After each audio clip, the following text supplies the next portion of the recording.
puedo entender la intervención de la justicia comunal hasta porque entras a mi territorio sin haberme pedido permiso.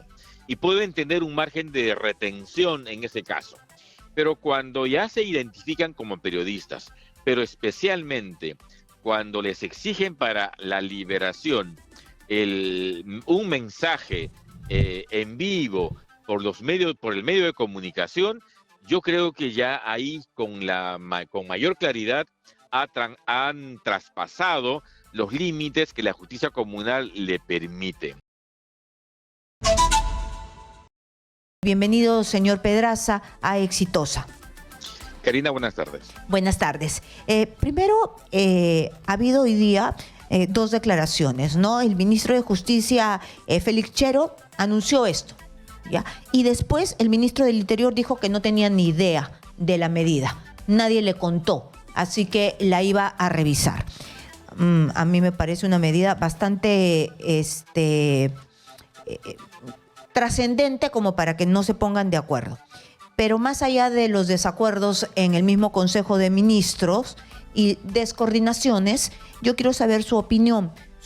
Esto es bueno, esto es malo. Ya lo había escuchado antes desde el tema de Grigacho, ¿no? Y todos los asesinos y criminales jovencitos. Dígame, ¿esto se debe hacer? A ver, es probable que el ministro del Interior no conozca el tema, obviamente, está recién llegado. Pero es una noticia lamentable porque supone usar y hacer populismo penal con temas sensibles. No es un tema nuevo. Como usted dice, Grigacho fue una etapa en la que se generó corriente de opinión respecto a la necesidad de sancionar penalmente a los adolescentes. Y creo que hay dos temas centrales. Uno, el tema real es que claro que hay muchos jóvenes vinculados a delitos, pero el otro segundo tema es que no es como venden muchas personas esta circunstancia. Existe en este momento y desde hace décadas un sistema penal juvenil, es decir, no es que uno sea menor de edad y tenga impunidad absoluta, eso no es verdad. Existe un sistema de derecho penal juvenil, con jueces, con abogados defensores, con principios, con sanciones, que son medidas disciplinarias, pero sanciones finalmente, y los casos más graves terminan con internamiento en los centros juveniles. Y hoy tenemos en el país más de 1.650 jóvenes detenidos por infracciones al Código Penal, de manera tal que no existe impunidad. La discusión es, ¿hay que aplicar el derecho penal de adultos a los menores de 16 años hasta 18, eso me parece francamente una barbaridad, mucho más si está propuesto desde el Ministerio de Justicia, que además se supone es Ministerio de Derechos Humanos. Muy bien, entonces una barbaridad basado en su opinión solamente o basado ya en estudios que se conocen, que los han hecho otros países, en una discusión que ya pasó también en nuestro país.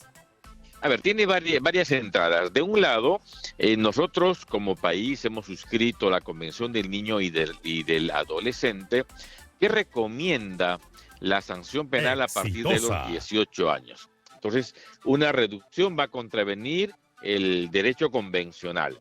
En segundo lugar, la mayoría de países en el mundo, con escasísimas excepciones, regulan hasta a partir de los 18 años la responsabilidad penal. Muy pocos países, Estados Unidos uno, Bolivia otro, tienen una regulación similar, de manera tal que el 99% de los países en el mundo brindan un tratamiento diferenciado entre el adolescente infractor y el delincuente mayor de edad. Y en tercer lugar, un tema que me parece mucho más sustantivo, es que los adolescentes en prisión probablemente sean carne de presidio, sean afectados sustantivamente por los adultos, sean triplemente afectados, con lo cual lo que estamos haciendo de manera irresponsable, lo que podríamos hacer, quiero decir, es regalar a la delincuencia jóvenes que están en proceso de formación y que en una prisión van a terminar afirmando una vocación delictiva. Y eso me parece francamente terrible, porque hay que conocer un poquito la realidad carcelaria para pensar dos veces si estamos en condiciones de enviar adolescentes infractores a las cárceles de adultos. Y yo creo que el ministro debería de mirar su foro interno, su jurisdicción, y evaluar si esto realmente es pertinente o no. Francamente, me parece una decisión, una propuesta penosa que espero no pase, por supuesto. ¿Qué hacemos con estos chicos que ya a los 16 años o quizás antes están con una metralleta en la mano matando, y Guiringacho es uno de muchos, y que lamentablemente el sistema penitenciario, el sistema de justicia, el Estado no ha podido cambiarlos, rehabilitarlos y terminan peor? ¿Qué hacemos con ellos?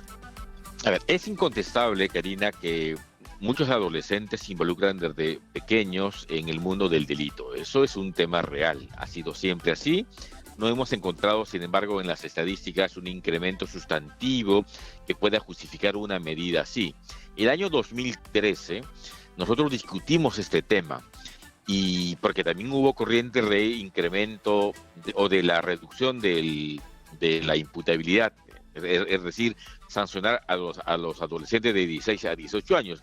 Y lo que hicimos fue una reforma a la justicia penal juvenil, en el sentido siguiente: como quiera que habían delitos graves en la que se iban involucrando adolescentes, narcotráfico, terrorismo, sicariato, por ejemplo, robo agravado, por ejemplo, incrementamos las medidas socioeducativas, o sea, la medida de internamiento, de 4 años hasta 10 años.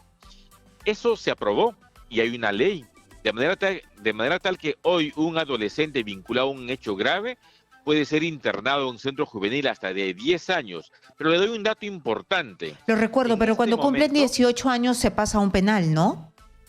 Precisamente por eso es que se ha creado en Ancón 2 un anexo que funciona perfectamente, exclusivamente para adolescentes que han pasado los 18 años, porque en este momento hay 23 jóvenes que tienen condena a 10 años, 33 que tienen penas de 8 años, 140 a 6 años de internamiento y 154 a 5 años. Es decir, esa legislación especial se ha venido aplicando, haciendo una diferencia entre aquel joven que se involucra en hecho grave y aquel otro, la mayoría, que está vinculado a temas menores, hurtos, por ejemplo.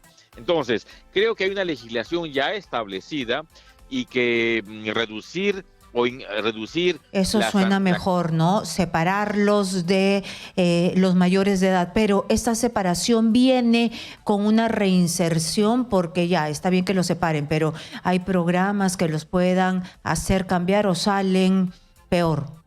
Bueno, sin duda, los programas son bastante débiles, exitosa, están sin mucho trabajo, sin recursos, y eso depende del Ministerio de Justicia.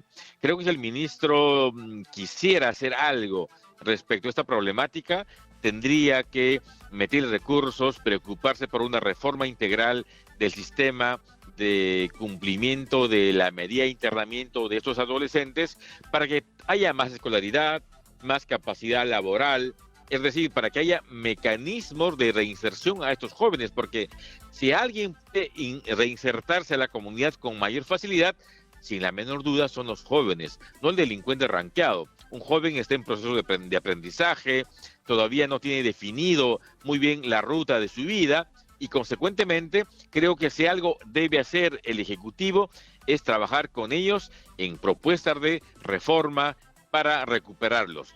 Reducir la capacidad penal es la peor receta, la más populista, y que sin duda no abona en lo absoluto al tema de la seguridad. Aprovechando su presencia, y ya que me ha dicho que ha sido, bueno, yo pensé que de repente podían decirle al ministro del Interior esto para que se enterara, ¿no? Porque también él está involucrado con el tema de la seguridad. Es nuevo, acaba de asumir el cargo. ¿Y cuáles serían los mayores retos? Yo sé que la seguridad está muy, muy complicada y que ha sido dejado de lado, y peor todavía si es el sexto ministro, pero ¿a qué se debe apuntar a hacer un plan, o los planes ya están hechos en CEPLAN y es cuestión de ponerlos en práctica? De hecho, hay un plan de mediano a largo plazo. El primero se elaboró el 2012 hasta el 2018 y del 2018 se ha reformulado un plan hasta el 2025. Entonces, líneas grandes de acción en el sector interior existen. Lo complejo es ponerlos en marcha y no se ponen en marcha por la absoluta fragilidad que tiene la institucionalidad en el sector. Como usted lo ha dicho, 6 ministros en 11 meses es dramático. El ministro no logra hacer absolutamente nada. Yo espero que hoy el ministro Mariano González se quede por un largo tiempo y seguramente tendrá 3 grandes retos. El primero es obviamente sobrevivir en el contexto de un ejecutivo sumamente frágil y con una oposición firme en el Congreso.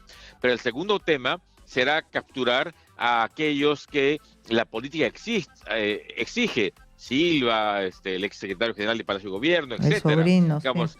Los sobrinos, etcétera.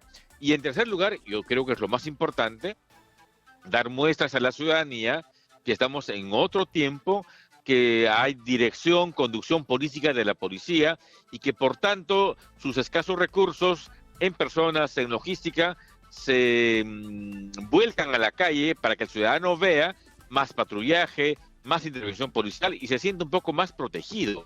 Yo diría que esos 3 temas son los retos del ministro González, que espero le vaya bien. Creo que por un tema de posición política hay que empujarlo, apoyarlo, porque el país cada vez que cambia de un ministro de Interior se afecta.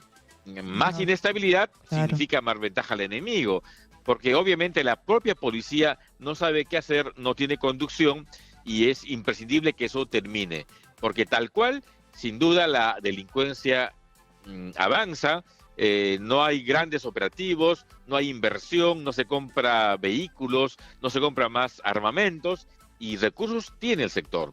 Lo que falta es gestión y una gestión es posible cuando un ministro está algunos meses que le permita avisorar, empujar proyectos y obviamente llevar a cabo los procesos de compra. No, todos queremos que le vaya bien y además para salir tranquilos a la calle. Y una pregunta que ya se le había planteado y es la pregunta del momento, ¿no? ¿Qué cree que ha pasado? O sea, ya sabemos que hay una denuncia de secuestro por el equipo que ha sido retenido por las rondas campesinas. Cuando usted ha sido ministro del Interior, ¿cuál es el trato que se le ha dado a las rondas campesinas? Es decir, no deberían haber territorios liberados en nuestro país, pero existe un territorio para estas rondas. Nosotros hemos visto, hemos cubierto cómo ellos agarran a latigazos a los infieles, a los rateros, a un sinnúmero de personas que hacen cosas que ellos creen que están reñidos con sus costumbres. Entonces, ¿cómo se les trata? Ellos tienen una normativa especial, entiendo. Entonces, ¿me puede explicar, por favor? Porque ellos dicen una cosa, el Ministerio Público ya denunció, para nosotros está mal, la lectura política para mí está clarísima, pero quiero que me haga su lectura política y, por supuesto, esta definición que usted la debe tener clara porque ha sido ministro del Interior y ha tenido que coordinar con las rondas. A ver, Karina, es un tema muy interesante porque nuestra constitución política reconoce como un fuero especial a la justicia comunal. Y a partir de ese mandato constitucional, las rondas y la justicia comunal, comunitaria, tiene una propia ley que establece derechos, obligaciones y atribuciones. Obviamente, en ningún caso se reconoce capacidad de afectar bienes jurídicos fundamentales, libertad, vida, integridad física. Pero hay todo un conflicto respecto a ese tema. Si la retención es secuestro, si los chicotazos es lesiones, es un asunto en el que el país va definiendo en el camino. Lo que está bastante claro es que ellos sí tienen un fuero. Sin embargo, cuando uno analiza los hechos ocurridos con los periodistas del día de ayer, puedo entender la intervención de la justicia comunal hasta por qué entras a mi territorio sin haberme pedido permiso. y pueden tener un margen de retención en ese caso. Pero cuando ya se identifican como periodistas, pero especialmente cuando les exigen para la liberación un mensaje en vivo por el medio de comunicación, yo creo que ya ahí con mayor claridad han traspasado los límites que la justicia comunal le permite. Creo que eso sin duda no puede tolerarse. La justicia comunal, reitero, tiene sus fueros y se respeta, pero para situaciones vinculados con la tranquilidad de la comunidad. El ingreso de un extraño puede afectarla, digamos, es un tema frecuente, pero reitero, cuando el ciudadano se identifica, cuando dice qué va a hacer, no tendría que cesar entonces ni existir ninguna prohibición de si ingresa o no ingresa. Pero especialmente yo diría, y esto es lo más delicado, la exigencia para la liberación de un comunicado público transmitido en vivo, sin duda saca este tema del ámbito comunal para, si se quiere, trasladarlo a la justicia occidental. Yo me temo que en este caso las rondas, si son ronderos los que han hecho esto, se equivocaron flagrantemente. Exitosa. Incurrieron en una situación delicada que será materia de investigación. Creo que en ese espacio, de hecho, una ronda ya no tiene más competencia para exigir pronunciamientos como el que se ha exigido, y eso creo que me parece sensible. Muy bien, muchísimas gracias. Ha quedado clarísimo de su parte. Muchas gracias, Wilfredo Pedraza, ex ministro del Interior, ex jefe del INPE y también abogado, que nos da su punto de vista. La ronda campesina se ha extralimitado, sí tiene un marco legal que los protege, pero una vez que han pedido todas las condiciones que se les exigió a este equipo periodístico, rebasaron este marco de protección constitucional que tienen.